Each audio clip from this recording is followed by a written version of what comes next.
we doing? Well, hello, Billy. We're doing all right, man. It's Friday, the best day of the week, because Saturday comes next. Oh, what's What's so going good? on with you, brother? What's so good about Friday, man? That just means that this is our last day to work. I know you love working Oh, so much. yeah. You, Yeah, I actually, no, joking aside, I do enjoy my job. But, everybody enjoys family time. So, yeah. Well, we work hard and play hard, right? yeah, yeah, yeah. Or at least try to. So, Well, all that's the right. Well, plan. welcome to Friday. This is Truckin with Bob. This is a daily show we're putting on here at 4Key Logistics. I'm CEO. Robert's one of our lead dispatchers. Been with me for a long time. One of my lifelong friends. Very knowledgeable in the industry. He's got a lot of experience driving, working on trucks, dispatching trucks, you name it. If it's pertains to trucking, Bob's I've got the probably, experience. So I've, we, I've probably done a little bit of it. yeah. So we like to kind of chit chat a bit, see what's on his mind and what's happening out there in the world of freight. And typically we're looking at the dry van market, but today I figured we'll change it up. Let's look at some reefers since we really haven't done that yet this week. And No, yeah. the reefer market really hasn't moved much. From what I can see, we have high tender volumes in the areas you would expect to see the high tender volumes over here in Southern Central California and the Midwest. We're always seeing high tender volumes, but what we're seeing still is high rejects. So if you got a reefer and you're right here running right down the center of the country, you should be able to get paid well to Oh, yeah. pick up freight out of there. And if you're smart about it, you'll pick up freight out of here. You'll run kind of into one of these dead zones in between these bigger markets, and then just deadhead into that for another good paying rate. If you pick up a load and you run right into the heart of one of these other markets, you may end up taking a backhaul rate to come out. But See where I've been successful and fruitful in the reefer market over there. I run a truck out of St. Louis, right, committed transport. We've been doing pretty lucrative. He only runs out 4 days, loads on Monday, delivers on Friday back in St. Louis, and we've been utilizing Minneapolis, Wisconsin, Detroit, and then bouncing down over into the Ohio area, and then back over into St. Louis. And we've been killing it on dollar per mile. I can't tell you off the top of my head what it is, but I right. know he's a happy. Doesn't feel the need to work a fifth day. So Well, good. Yeah, he's making enough money probably just running up and down this little region here. So reefers are good here. If you're in the West, it looks like volume's picking up. Like we were talking about yesterday, onions are kicking off up here. Pumpkins will be kicking off down here. We'll start seeing some volume coming out of there. Obviously, with California, you got produce pretty much year round coming out of there. So that's why you see these elevated volumes always coming out of California. Kind of dead zone up here in Pacific Northwest. But the freight's kind of where you would expect to see it on the West. A little bit surprising for me to see such high tender rejects here in the Midwest. well, you got to think about it as farming season as well over there. I mean, if you look at it right there, you're right in the what do you call that, the corn belt or whatever it is. You have a Yeah. lot of agriculture coming on and going out of there. I know firsthand experience. We talked about it a little bit yesterday, but they're moving a whole bunch of seed coming and going. That doesn't really affect the reefer market a whole lot, but it there's definitely farming happening in that little vicinity. Oh, That yeah. little strip right there, they're putting out some produce. Yeah. Oh, yeah. They definitely are. So if we're talking about, well, they're saying they can't hear you over here on this other side. Not sure why. Let me see if I can fix some technical difficulties for a second. Bear with me. Let's do it like this. Oop, couldn't share sound. Oh, it's because you're coming out of my headphones. That's why. All right. Well, you guys over there in the Teams meeting, you're just gonna have to do some lip reading. It looks like so. Um, anyway, I want to talk about reefer freight because we haven't talked about it yet. But the dry van freight market, there's some interesting things happening. And I'm just going to leave this map up and we'll kind of talk about it. But intermodal rates, if you're shipping anything intermodal basically means more than one mode. So intermodal could be on the train and then on a truck or on a plane and then on a train, or on a ship and then on a train, or whatever. It just means multiple Hmm. modes. But typically, when you're talking about intermodal, you're talking about on a train and then on a truck, or on a truck on a train and then on a truck. And it's typically cheaper to ship it that way over long stretches, West Coast, East Coast, or, Midwest to East. But the rates have increased because of the demand from the massive amounts of imports that we're seeing, especially over here on the East Coast. So, Interesting. with that said, what's happening is that shippers are just going straight to the truck now because it really doesn't, um, it doesn't make sense to The pay cost the isn't same. worth it anymore. Transit time is more on intermodal. So if they can get it quicker and it costs them just a few bucks more, they're going to go that route. So we're seeing Yeah. volumes kind of slide into the spot market from the intermodal market, up here in the Chicago and the Northeast area. So if you're up here, just expect elevated volumes, better rates. Don't settle for less right now because volumes are up, and you shouldn't have to settle for less in those markets. So with that said, just try to keep the rates up. We were talking about cheap freight yesterday. Yeah. Say no to cheap freight. That's Exactly. that's what we like to If see. you're not negotiating, you're doing it wrong. Right. Another thing, actually, that we were talking about yesterday was the driver shortage, and This is interesting. so just so happens that this article popped up this morning talking about a federal panel urging the Biden administration to attack driver shortages. Not sure exactly how they're going to do that, but the article kind of alludes to a couple things they can do, which is facilitate the pathway to become an interstate truck driver. It's not sexy to be a truck driver nowadays. People don't want to be a truck driver like they did back in the day when it was a decent paying job where you can see the countryside.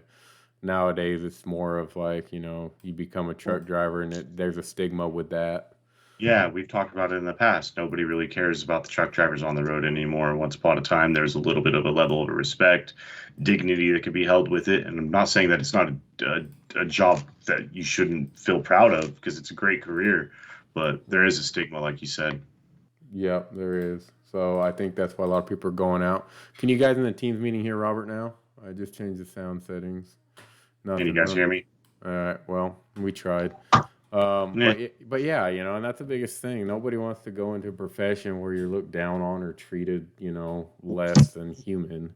So That's a weird statement, though. How do you facilitate somebody becoming a truck driver anymore? There's programs that you can enter into where they'll pay for your driving school. well, I mean, nowadays there's so many incentive programs with the trucking companies that, if you want to get a pay job, you to they'll train. they'll train you and Yeah. they'll put you to work. So I mean, it's there. The opportunity's there. And So we've seen rates increase dramatically over the last couple of years, over the last year, really. I I think the hardest thing to, or the biggest hurdle to overcome to get drivers into this market is quality of living. You know, Right. living in a truck 3 weeks to 4 weeks at a time, being away from your family. I mean, it's ideal for some, but it's not for everyone. And there's too many dispatch companies out there that whenever you get hired on, they tell you you have to be out for 3 weeks to a month to work with us. We Yeah. won't send you home on the weekends. That's the difference for us. You can, I mean, I'd gladly bring any of my guys on here, but my guys are home on the weekend unless they tell me not to be. And Yeah. that itself is the difference. Quality of living is a huge thing. And being us as ex truck drivers, with the heart of one still, that's what sets us apart as a dispatch company. Yeah. No, for Thousand sure. percent. Yeah, well, when you sign up for dispatch services with us, basically we listen to what you want to do and your needs, and we figure out the best way to run your truck that way. So, if home time's important to you and you want to run out a day and come back, run out a day and come back, we'll do our best to facilitate it. Even though your best option to make the most money may not be running out and back, we will definitely kind of give you your options and point you in that direction. But at the end of the day, the If it pays major the bills and makes the family happy, we'll do it for you, man. the biggest perk to becoming an owner operator is just having the ability to work when you want to work and set your own Yeah. schedule. other than that, there's not much of a perk to owning your own truck because you have to deal with all the headaches of being an owner operator in a trucking a company. At that point, it's tough. It's really You may tough. see a little bit of profit, a bigger increase in profit, but that's only counting the fact that if you don't have huge repair expenses, downtime, all that stuff comes out of your pocket whenever you're an owner operator. Some Yep. things that people don't take into consideration, downtime in itself, you lose on average $1,000 a day. Versus if you're a company driver, your truck breaks down. More than likely, if it's a big fleet, you're going to have a new truck, or they're going to be getting your truck in the shop ASAP, and it's not coming out of your pocket to It doesn't fix. it doesn't cost you So anything. You don't realize what goes into the permitting and the reporting and the breakdowns and just with that the said, Billy, do you preventative still maintenance. have your cost calculator up on our website? Yeah, we do. So on our website, you can go to our website and you can go to on the homepage. You can click on the rate per mile. Let me see if I can bring it up for you guys. And just give guys, maybe For folks that are entry level, considering quitting their driver job to become an owner operator. Maybe it can give them some real life numbers and see what they would be looking at. yeah, My thought when I was a truck owner, which is I didn't remain a truck owner very long because I looked at the liability of it all, and it wasn't at the time wasn't worth it for me. But you're expecting 25% to go right back to the truck, 25% to go to fuel, and then 25% to go to taxes and if you bills, can and 25% for yourself. if you can retain 30% gross profits, then you're doing pretty good. And that's after driver wages. So if you're driving the truck yourself, you should be closer to that 40-50% mark if you're doing it right. I don't know why my internet's so slow today. It seems like when we're streaming it or recording these shows, Always wants to slow down. yeah, we're using a lot of bandwidth to do it, but it's loading But up. If you click answer it me this, Billy. right. As a truck owner, what would you consider a regular percentage for maintenance that you should be saving for maintenance? So I always come in between 5 and 10%. So typically, if you just kind of and if you click on this free cost per mile calculator, it pretty much calculates that based on a 5 to 10% um, maintenance cost, and that's just the cost of the parts and fixing your truck. And we do a lot of the maintenance ourselves, or we were Yes. more than we are now, but the engine repairs and the transmission repairs and the rear end, all those major breakdowns, if you're hiring that out, then you may have a lot higher bill. But even with that, if you keep up on the truck and it doesn't break down, it's a good truck, you should come in between 5 and 10%. If it's more than that, you're going to have a hard time staying afloat. You just And don't we see it want, time and time again. A yeah, lot of folks aren't prepared for big breakdowns.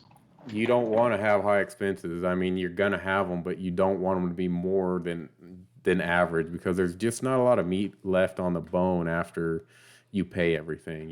So, and that's another reason Correct. our that's another reason why our dispatch service has a cap at $295 because when I set up the service, I didn't feel like we could charge a flat 10% or 5% or 6%.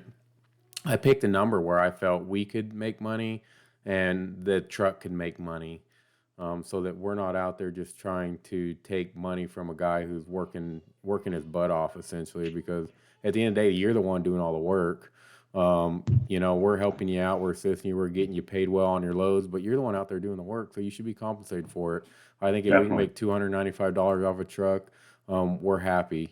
So that was what was fair for us. That's fair for you. I don't think there's any other dispatch service out there doing that, capping their rates.